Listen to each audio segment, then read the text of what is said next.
Hello, everybody. Welcome to the Introduction to Brain Differences and Neurodiversity. My name is Angela Taylor, and I'm from Inspire Community Outreach. I am the CEO, founder, and director of clinical services here at Inspire, and I'm so grateful to be sitting on Territory 1 land, the home of the Métis Nation. And I have graduated with a post-bac in education.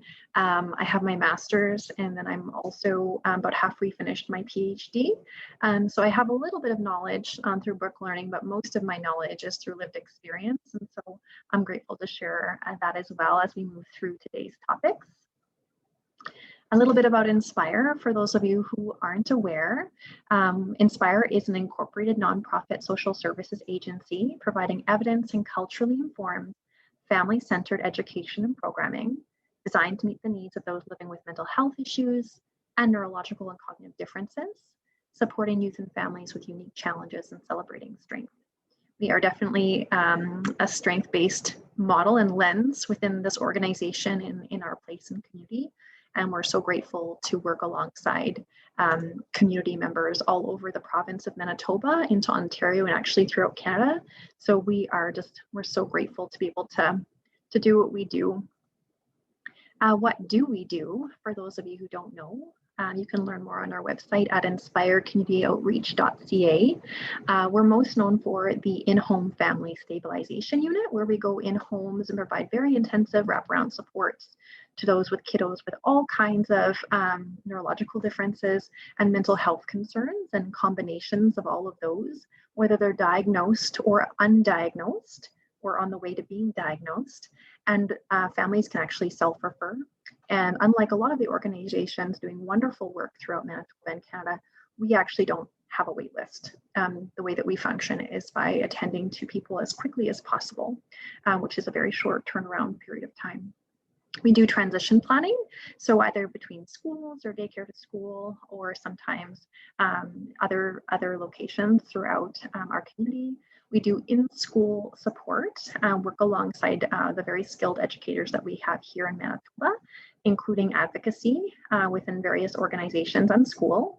I'm very fortunate with my clinical team to be able to provide professional consultation to the very skilled folks throughout our province, etc., doing really great work alongside families. Report writing and assessments. We do the Youth Wellness Report, which is comprehensive 60 to 20 page document that's strength-based and kind of supporting exceptional learners and individuals adapting environments. And of course, group training and for caregivers and professionals alike, because both are such an important part of our community. The schedule for today is just an intro. It's just like a little taste of the research that I've done over the last 22 years, and specifically the last 7 years. But we're going to be talking about understanding the brain, and specifically the neurodivergent or neurodiverse brain, adult responses that are helpful, and that's from the perspective of the children themselves, as well as the adults utilizing those strategies, and calming activities, or kind of building up our toolbox and supporting these unique kiddos, as well as supporting them to support themselves. So that's what we'll be talking about today, and there's going to be some time for questions. I love questions, they're my favorite. And so because I'm neurodivergent, if you ask me a question, I will straight up tell you the honest answer. And so if I don't know the answer, I will try to find it for you, but this is my area of passion and my area of lived expertise as well. So I'm very honored to be able to share a little bit about what I love with you. What is that? Oh, it's just my mind. So I told you that I am neurodivergent. I actually have 5 brain differences, and one of them is actually called chromesthesia, which is super amazing. So being wired differently is sometimes challenging, and sometimes like an incredible gift, and often a combination of the two things. And so chromesthesia is essentially where, when I listen to music, if I close my eyes, I can actually see vivid colors and movements. And so that's something that, as I was diagnosed as an adult with all of my neurodiversities, I learned a lot about. And so I like to kind of say the lived experience is definitely where I've learned the most, as well as raising children that are neurodivergent as well. So I have 4 children. and 2 of whom are neurodivergent, and they have a variety of differences, including anxiety disorder and autism and sleeping disorder and all these wonderful mental health and neurodivergent brain differences. So I'm really thankful to have that perspective as well. So understanding brain differences, again, like I was sharing, like this is my favorite thing to research and it's my favorite thing to talk about. So it's really hard to keep it under an hour. So you're welcome for trying to condense it. So when I talk about neurologically typical or neurologically diverse individuals, approximately 15 to 17 or 12 to 17% of individuals have a differently wired brain, depending on which research you're reading. And within that, there's a lot of diversity, but we are actually more similar within the neurodivergent community than we are different, which is really incredible. So the newest research is suggesting that the umbrella term of neurodiversity actually includes many types of brain differences, including some psychiatric differences like schizophrenia and bipolar. So it's really fascinating information, as well as ADHD is under that umbrella. Dyslexia, so learning disorders such as dyslexia, is also incorporated under that umbrella. PTSD, FASD, autism is kind of the first thing that people normally think of, but actually there are like many under the umbrella. And within that, each brain that's either neurologically typical or neurologically diverse have gifts, of course. There is gifts and strengths of every individual that I've ever met, and I'm so grateful to learn about those things. The gifts of a neurodiverse brain are often truly exceptional. For example, my fascination and my passion for neurodiversity. So it's my area of passion. I think about it all the time. I want to have the best research, the newest research. I'm so blessed to be able to do what I do and support community in meaningful ways all through Canada. And also to balance that, there are challenges that I possess that other people don't possess. So I could talk for days about this, but my executive functioning or my processing in terms of first this, then this, then this is challenged. And that's an area that I'm growing in all the time, but I'm possibly never going to be as strong as somebody who's neurologically typical. And that's okay, because the brain, it always finds a way of balancing, because I can't only have gifts. I can't only see colors when I listen to music. I can't only, be high capacity with research and not have challenges. So when we think of it like that, and when I talk to kids about that and adults that are getting diagnosed, they think, yeah, that sounds really reasonable. Actually, I've heard it be termed like superpowers. I would definitely not consider myself to have superpowers, but I would consider myself to be gifted in some ways and challenged in others.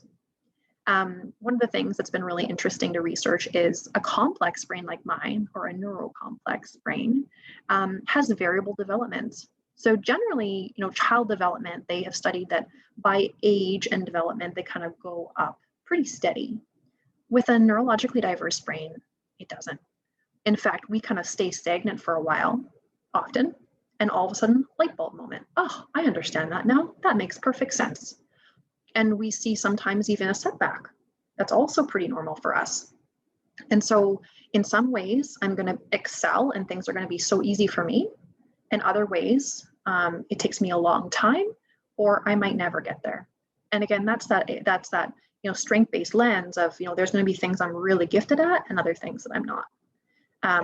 So multiple differences like mental health, neurological, and cognitive differences interact to create a more complex brain and sensitivities and differences. So the research actually suggests that over 70% of adults who have one difference have multiple. And children as well, the research says 50% or more. And so the research link between those two things is really magnificent. If an adult has multiple neurology differences at about 70+%, and children have over 50, you'd think that they'd be the same. But it looks like things, either they get diagnosed as you get older, and that's certainly been my experience. I feel like every year I'm collecting a new diagnosis. Oh, thank you so much. Merry Christmas to me. And another thing is that neurologically, we are built different. Some of the research that I've read actually says that we have 10 times the neural pathways in our neurology. And so we're 10 times, let's say, more sensitive to our environment, to the cues that are inputting in our nervous system. So what does that mean? Well, an example that I wrote in my book, and I give an example when I do conferences when I could actually see people, was that going for a walk, for example, the experience of being in nature is almost euphoric for me. The trees are dancing, the smell, the sensation on my skin, it's truly off the charts magnificent. And I know lots of people like nature, but for me, it's like I am part of it. And if I'm out for a walk and I feel something scratching on my leg, I can make a choice. I know that that input's very significant on my nervous system, and it saves it for later. So either I'm going to deal with it right away, or I can deal with it later and save up all those challenging feelings. But I'm going to have to balance it, or I'm not going to be feeling very well, for example. And so being 10 times more sensitive to facial expressions, to my environment, to smells, to touch, to light, to sound, definitely has its challenges.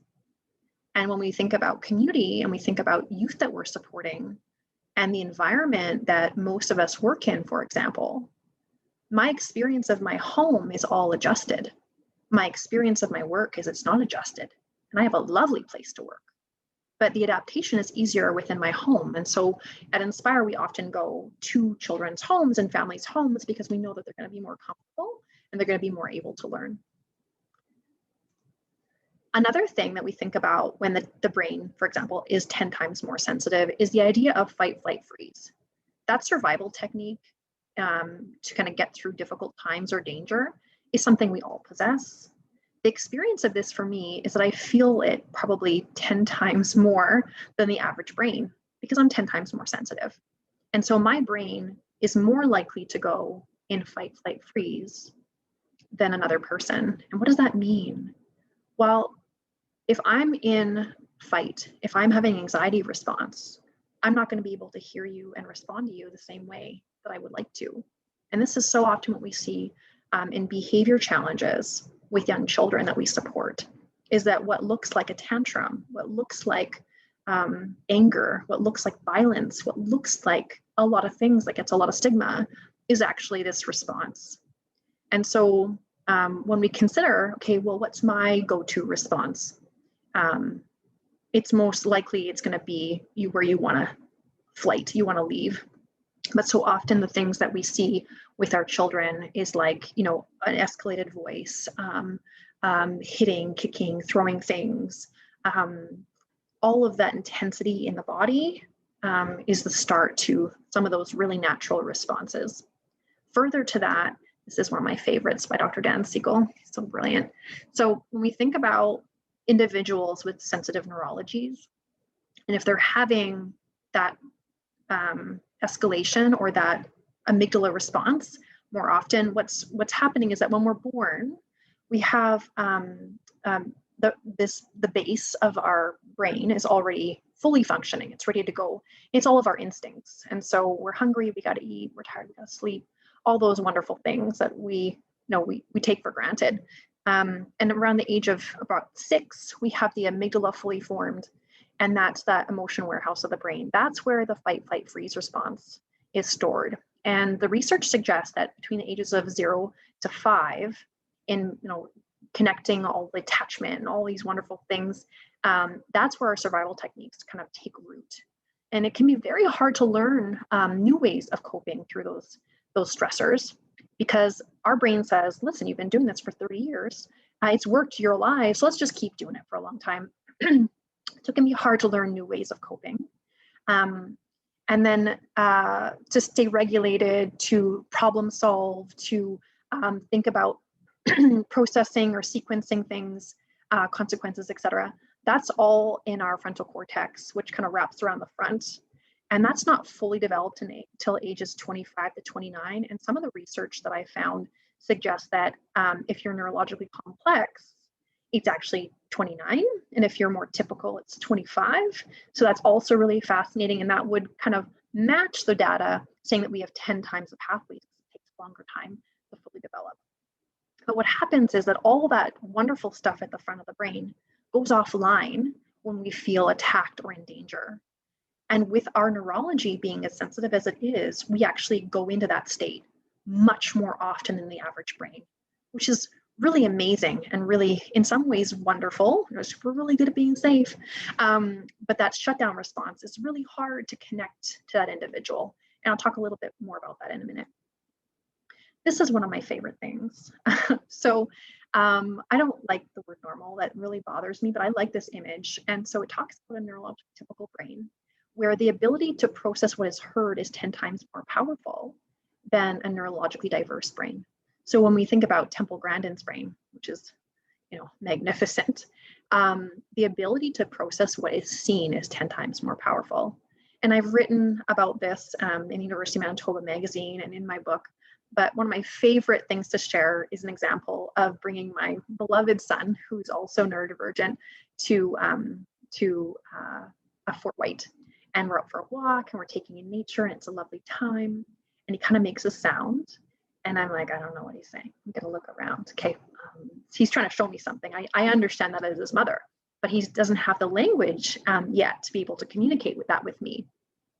And so he's obviously taking something in and trying to show me. And after some time, he says stuck. I'm like, okay, what's stuck? I gotta find it. And I look, and about 1 kilometer away, there is a goose with its head stuck in a giant pile of wood chips. And its little behind is kind of twerking, trying to get out. And he thinks this is hilarious. And he's trying to share this with me. But it's so far away, it's through a fence and all these things. And when I finally understand that's what he's showing me, we're laughing and we're connecting, and it's a really beautiful moment. But I had no idea, like my sensory did not take that in. So how magnificent, how attuned to environment he is for picking up on something so funny and so far away. So whenever I think about neurodivergence, I always think about the hilarity that it can bring. So I'm going to talk a little bit about, okay, so we have these individuals who are neurodivergent, like myself. And what kind of responses can those around me, whether I'm a child or whether I'm an adult, are going to be helpful to me in those moments of stress or sensitivity? And these are things that individuals that are neurodivergent have shared are helpful, primarily children. In the way that my brain works, I track data. I don't mean to, it just happens. So any input in my environment, I keep track of. Sorry, everybody ever knew. But these are things that kids have told me over and over and over again are helpful. So the low and slow technique is actually something that I learned from Kim Bartel, who's like this genius OT, and I've learned from her a number of times. I've sat with her on committees and different things. And I remember learning about this at a conference that I was leading with her. I guess I was kind of introducing her in different things. The low and slow technique is essentially using the voice, your voice and your body, low and slow. So if I'm taking in 10 times the data and someone is standing over me, I'm going to go into distress. If they are talking very quickly, my brain can't process it. I am a slow processor with verbal language.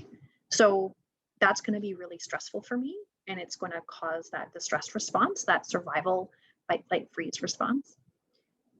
Now, when I'm already feeling sensitive, if somebody is moving slower and their voice is slower and they're sitting parallel to me, or they're kind of lower down, and their voice isn't high pitched, it's kind of low, that's going to tell my brain that I can trust them. That's going to tell them tell me that they're okay, that I can communicate, that I'm safe in their space. Another thing that kids have said, I call it AVP, it's agree, validate, and provide choices. So essentially, my son says, I'm going to have candy for dinner. And I want to be like, oh, hell no, you're not having candy. That's ridiculous. But that's not going to be helpful. But what is going to be helpful if I say like, wow, I love candy. It's so delicious. What kind of candy do you like? I like Swedish berries, right? That validation of like, yeah, I wish I could have candy for dinner. And then provide choices. we can have it at 5:30 after dinner, or we could have it with our popcorn for snack at 8. What you into? Some similar things that kids have said is really helpful is the first and then. So, first we eat dinner and then we have candy. It's really simple. And then it's a yes when. Yes, we can have the candy at 5:30.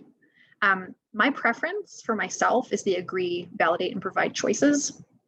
I find that the most effective for kids who can take that in, and individuals who can take that in, because I feel like they get me, right? Like, yeah, validation. Of course, you love candy. I love candy too. Funny story, I hate candy. It's disgusting. But, and the last piece is soothing ourselves to help soothe the child's nervous system. That's a lot easier to say than to do, of course.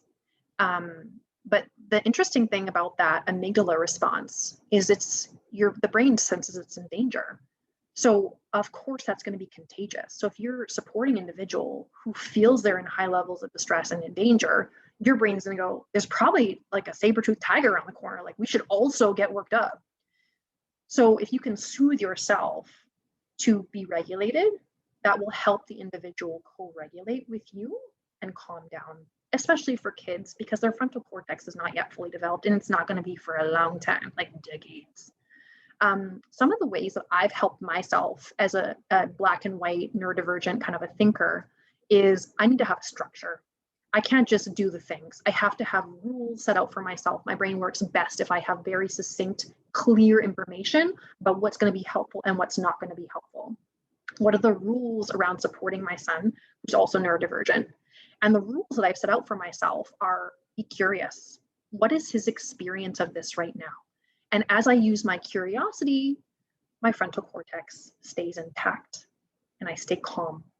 Another piece is knowledge and understanding. If I know what's happening neurologically for him, that he's taking in 10 times the information, that he can see much more than he can hear and process, I'm going to cut out my language. I'm going to simplify things. I'm going to use slow and low. I'm going to do a variety of things because I'm informed.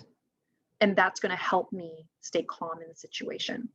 So those are things that I have really found work. Here's a little bit more information in terms of that simplified, either with opposition, with distress, with anxiety responses, with clarity of information. A lot of the kids that I'm called in to support are words like defiant, oppositional, like all these really spicy words, but really they're kids that have very clear ideas of what they want, and it doesn't match the environment. So that idea, it's very powerful to agree with them. I don't mean, yes, you can have candy whenever you want, but the idea that they're sharing that candy is delicious. I'm more of a chocolate gal myself, but like, really pay attention to their perspective. It is extraordinarily helpful. Now, what happens when an individual who's neurodivergent is really escalated and it's very difficult to like see eye to eye with them? Well, let me help you. So when I think about the children that I support with very intense emotion, it's very helpful to match their intensity. Now, I'm not going to be yelling and throwing things. That's ridiculous. I mean, of course I want to do that, but I'm not going to. If you think about a child who's really upset, they're like, I want to have that candy right now. I hate you. You want to match their intensity. Now, if my child is screaming, or the child I'm supporting is screaming and they're throwing things, and I'm like, hey there, you should quiet, that's going to escalate them. They're going to be like, they don't even understand me anyways. I got good reasons to be upset. And the truth is that every single thing that we do and say is for a good reason, whether other people understand it or not. Especially those of us who are neurodivergent, our wiring is so sensitive. In our brain, it makes perfect sense to be how we are. It's just that no matter where we go, the world isn't made for us, which then adds to our feeling of being misunderstood and judged. The truth is that as an individual who's neurodivergent, like, I've never felt like I fit in. I didn't ever fit in, and I still don't.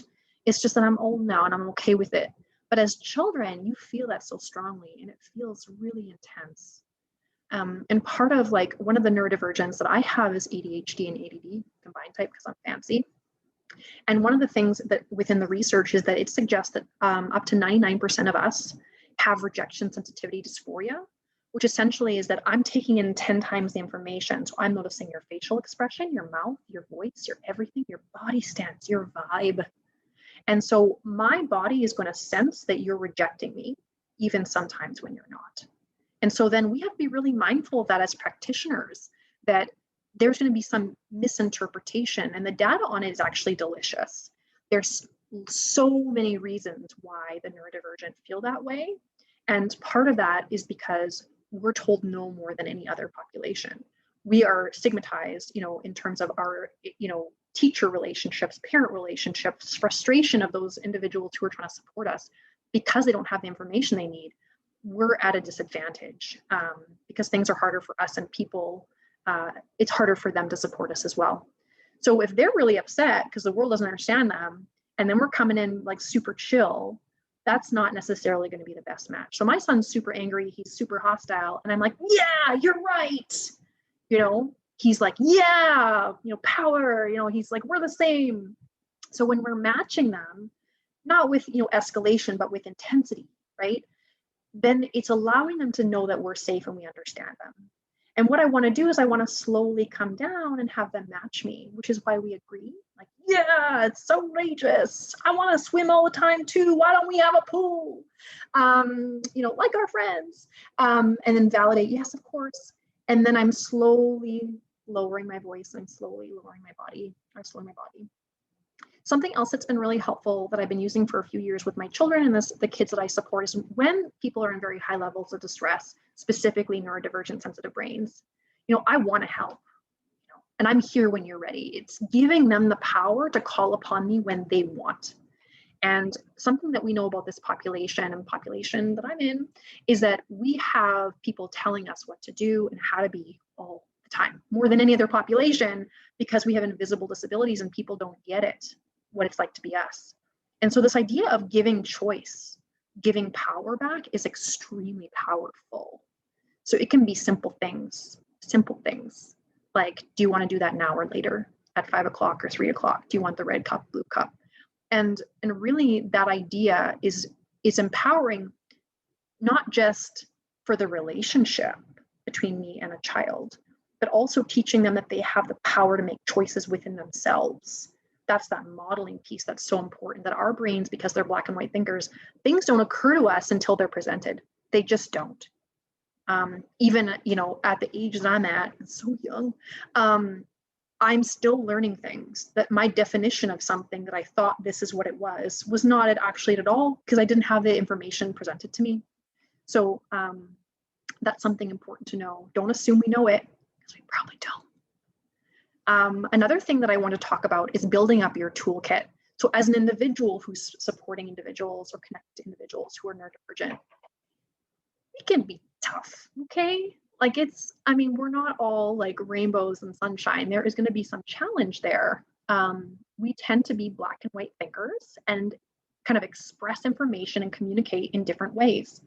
And for those who don't understand that that's how we're communicating, or don't understand the type of brain that we have, it can be really frustrating, right? I have had relationships in the past where I'm, being factual, and this is the date, this is the time, this is what I'm presenting. And they're like, oh, you're being confrontational. And I'm like, no, this is facts. I'm just sharing facts. So that's something that can be quite normal in this population when we're having relationships, which is why relationships are so hard for us. So as an individual who's supporting folks like us to have your calming activities, what makes you feel calm? What helps you find that flow, that sense of peace? What is your self-care? I said self-care. I know this is a bad word, but it's really important. And so, for example, like holding space for somebody who can be more easily escalated, I prepare for the meeting, I hold space for the individual, and then I have a debriefing plan after. And that can be, going for a walk. It can be being creative, writing about it, journaling, etc. As an individual who is neurodivergent, remember when I was talking about how I can go for a walk and I'll feel something scratching on me, and that inputs in my neurology and it saves. What's really interesting that I've been noting and over the last many years is that every little thing that's kind of irritating or hard, it adds up in my system until I deal with it. So what does that mean? It means that all of these things written here I need to balance that so I can kind of have them match and feel in a state of ease, be in my learning brain, whatever language that you use in your life and your job. I have to balance it with just as much goodness and peace and flow as to balance the challenge. And the challenge is like intense. Like right now, the sun is shining, and I'm very aware of that. You know, there's a little clicking noise. I'm very aware of that.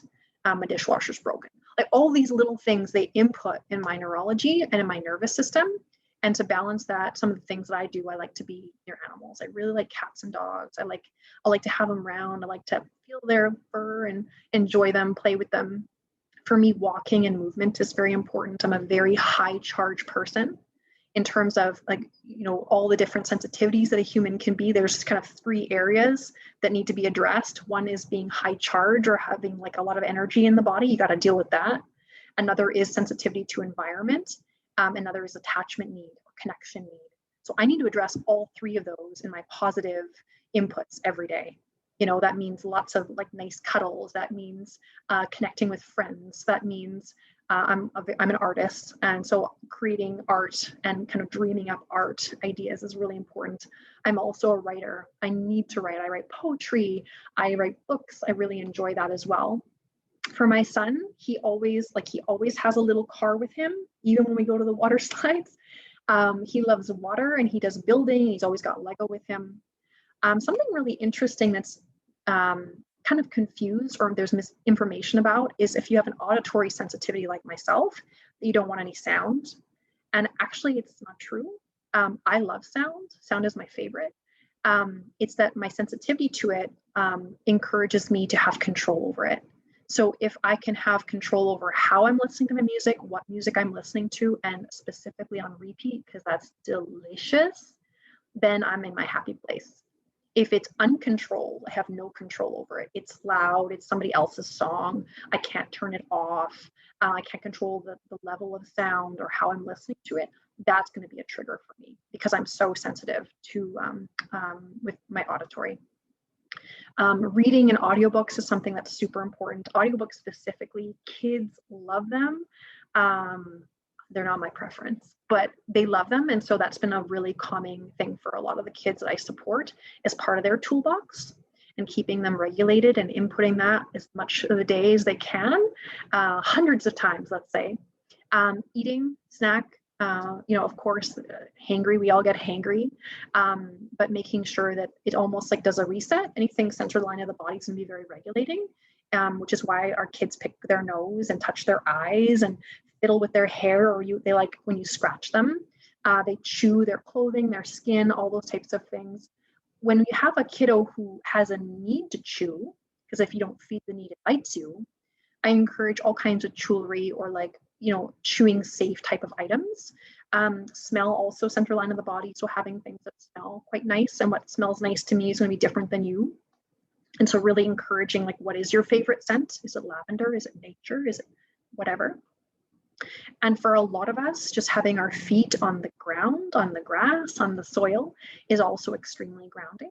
And so I really encourage like the adults who are supporting individuals to have kind of a go-to list of self-care things, and then also those individuals supporting and asking like, what kind of things are helpful to you to stay calm, and really growing that, that safety plan with all kinds of things that one can do for themselves. And again, this list, like I have to input these things all the time. I've essentially trained my neurology to say, listen, I know you never felt safe, ever. I know that the environment was very dangerous or it felt dangerous. You're going to do all these things all day long, forever, to input your neurology to say, hey, you're okay. You have control. You have the things you need to feel good. And when you input that over a long period of time, you're training your neurology to say, hey, I'm safe. And with that allows the individual to have a higher and higher capacity to be regulated and to have a higher capacity in life. So for example, for myself, learning these things and continuously doing them every single day in terms of self-care has allowed me now to be getting my PhD and go back to school, write books. Like I have a higher capacity in the rest of my life as a parent even, because I'm inputting positive things and essentially balancing the hard inputs that happen every day just by being a human being, making mistakes. We tend to have very sticky thinking about everything wrong that we ever did. Every pain we ever had, we're so good at that. Another thing too is that, you know, for example, if I watch something that's really scary, or the news, let's say, it doesn't affect one part of my brain, it actually affects my entire neurology and my entire nervous system. It's like a whole body experience to be afraid. And so I'm going to need a lot of physical soothing to balance that, because I'm going to be kind of haunted by those images or haunted by that experience until I kind of remedy and soothe that experience within my body. Thank you guys so much for joining me today. I'm really looking forward to having some questions. And so I'm going to stop sharing and I'm going to invite some questions about this and other topics. If I don't know the answer, I will find it for you and email you. I'd really encourage you to reach out to us. We love referrals. We love contact, especially with other like-minded individuals who want to support community. We have a really extensive, wonderful team that have lots of lived experience as well as clinical experience. And so we're kind of always looking to learn about community need and how to fill those needs, or other organizations doing amazing work throughout Canada and Manitoba specifically. Does anybody have any questions about the information that's been shared?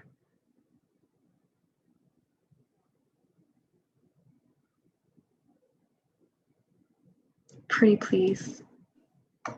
Oh, wonderful. Hi, I just want to know, would we be able to get a recording of this session? Yes, we are recording it, and I'm happy to share it. I'll talk about my team about putting it on YouTube. We have a variety of videos that we put on YouTube to share, and so I'd like to be able to share that this one as well. Thank you very much. Thanks a lot. That was really nice session. Oh, thank you. I have a great question here while other people are thinking of different things. So there's a question about chromesthesia, which is similar to synesthesia. Synesthesia is the general term for all types of neurological differences, and chromesthesia is specific to the type that I have, where you hear music and it does something really wonderful in the brain, where you can see colors and movements and shapes and those types of things, which I use as I'm painting. And I actually wrote about the experience in Forever on Fire, which is the last book that I wrote, because it was something I thought that everyone had that. I really did. I didn't know. It never occurred to me, because I'm neurodivergent and I had never read about it before. I just assumed that everybody had that ability. They would include it in their art, of course. And so there's wonderful people doing lots of great work with synesthesia and chromesthesia. It's very rare. I believe it's at 1% of the population is synesthesia, and chromesthesia is even less. So it's pretty magnificent. Thanks for that question. I had someone raise their hand. Lisa?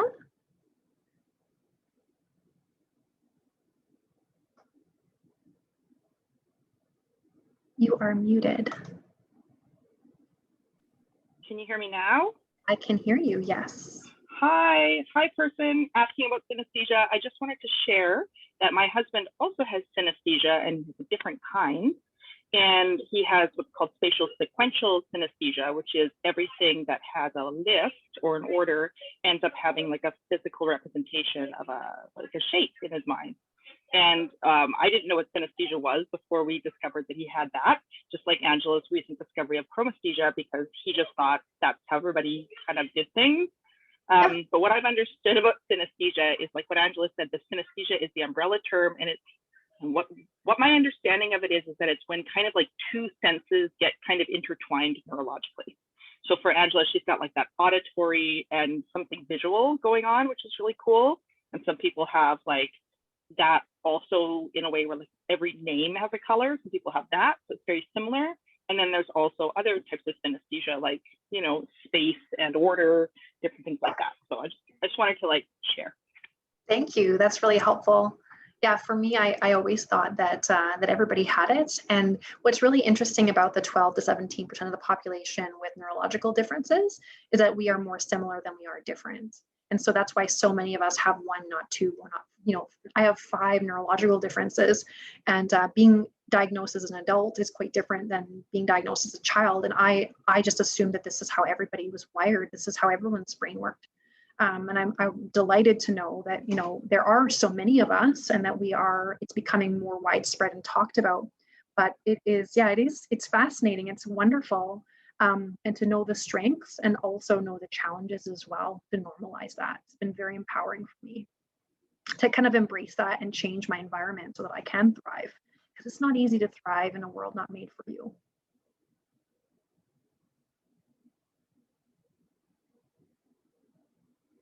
Yeah, there are quite a few people who have heard of it. That's very true of synesthesia. That's very true. I honestly never heard of it until a few years ago when I was started to get diagnosed with neurodivergence. So it's been a very interesting experience being diagnosed as an adult. And they're like, we're going to add to it. Here's some more things you are. I'm like, oh, thank you so much. It's like Christmas time, opening up a gift. We also, as you guys are thinking about more questions, I wanted to invite you. We've got 2 more free webinars, and they've been designed with and for the community, like everything that we do at Inspire and everything that I do in my research. One of them is about invisible disability in the family, and so this specifically family engagement and the family experience. And so I'm very lucky to have lived experience in that way as well, raising 2 children. One is now 21 and one is going to be 10 in a couple of days.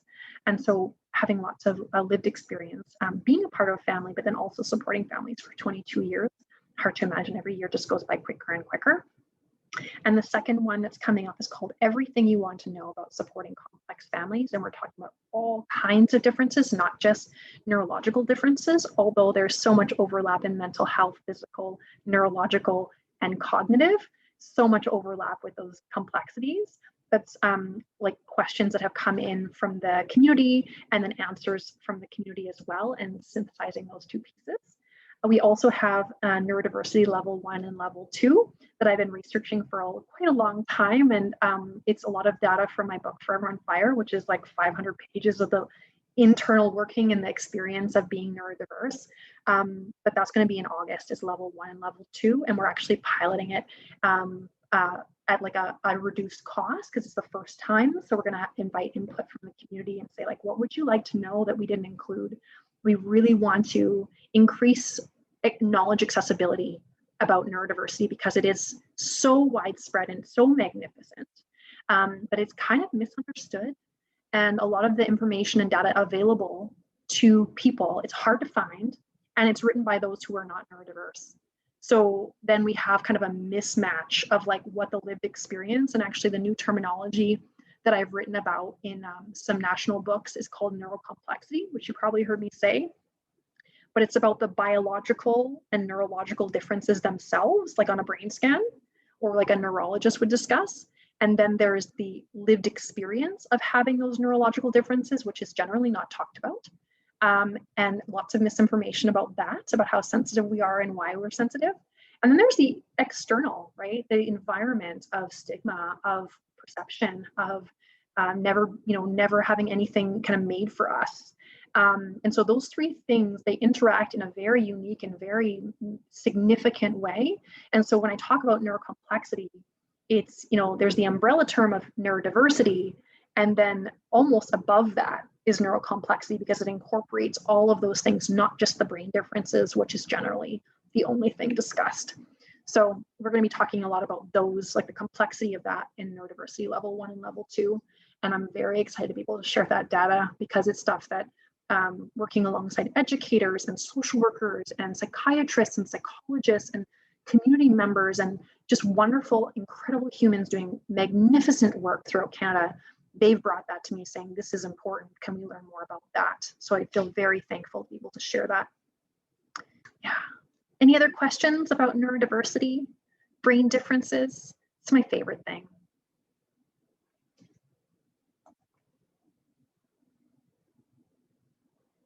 I have a really great question. So in terms of statistics around neurodiversity affecting the likelihood of incarceration, depending on the type of incarceration, there's actually some research specific to lots of research on FASD. There's some research on trauma. I've read lots and lots of data on trauma and ADHD and the overlap of having a complex mind, as well as substance misuse and how all of those things are connected. Specific to incarceration, most of what I've read is about ACEs, or traumatic experiences in childhood, adverse childhood experiences. So there's lots and lots of data about having high ACEs and being incarcerated, or having interaction with the law. And as an individual with 10 out of 10 ACEs, it's really unusual to kind of navigate and be able to find a way to thrive with such extensive trauma. And I would really encourage people to look up, it's capital A, capital C, and capital E. And there's tons of data about incarceration and just surviving in life, understanding your brain, learning to thrive. And that trauma response is essentially that fight, flight, freeze response, that neurodiverse sensitivity. It happens neurologically in a very similar way. So that's the information that I have. But if you have more, I'm very hungry for data about neurodiversity.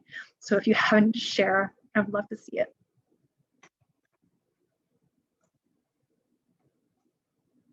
I have another really great message. One second. I have a question about research specific to, do I think that research explores effectiveness of therapies for things like anxiety should begin tracking demographic information related to how neurocomplex the participant is? I will say that we're really at a disadvantage. There's been lots of research, really excellent, high quality research done within the community. There is so much to do. There is so much research to gather, and there's so much knowledge translation that's necessary. And I feel like I've been researching this topic specifically for several years, and I'm like, my professors come to me for data, and I have just skimmed the surface. So in terms of tracking neurocomplexity, it's not really being tracked by therapists. It's not. And we as individuals who are neurocomplex and experience neurocomplexity, it's more difficult to process trauma. It's more difficult because the way that we take in information, we can be in the same situation as another person and we're traumatized and they're not. I will say that I believe that my neurocomplexity and my experience with neurocomplexity has also allowed me to heal my trauma and become more resilient than the average mind. I believe that. I've seen it with other children. And I tell them that, it's harder for us, but also it's more magnificent because you can't have one without the other. There's often a split within research about sex and gender, socioeconomic status, age, but they've never heard about different neurological differences within categories. And I 100% agree with you. I've actually, other than the little bit of research that I've read where I'm seeking out and trying to connect the dots, and then my own experience with tracking data for 22 years, I have so rarely seen anything about neurodiversity specific to seeing what's actually going to work. For example, one of the things that I've learned as a therapist and as a clinical expert is that cognitive behavioral therapy, which is the most widespread, most research type of data available about different types of therapies that I've seen, that's not really effective for us. Because it's about, like, if you have this thought, try to change your thoughts. Well, my brain's going 1,000,000 miles a minute. So I can't just change my thoughts on that. If I could, I would. Believe me, I've done all the therapies. Okay, I've received and done all the therapies. And so there's a lot of the data that says this is really successful. That's never been tested on a neurodiverse person, at least in terms of CBT versus another type of therapy. And so what I've tracked is actually that an eclectic wraparound support where this type of therapy is going to be good for this thing. We're going to try it. Now, kind of more of a collaborative approach with the individual receiving care is much more effective than any other type of kind of do this thing. So in terms of data, it's really hard to find right now. I think that's going to change, just like neurodiversities, like over the last few years, for example, has become so much more widely understood. but I'm excited to see how things evolve and how the research evolves as well. And I think there's lots of room for improvement. Anything else before we wrap up?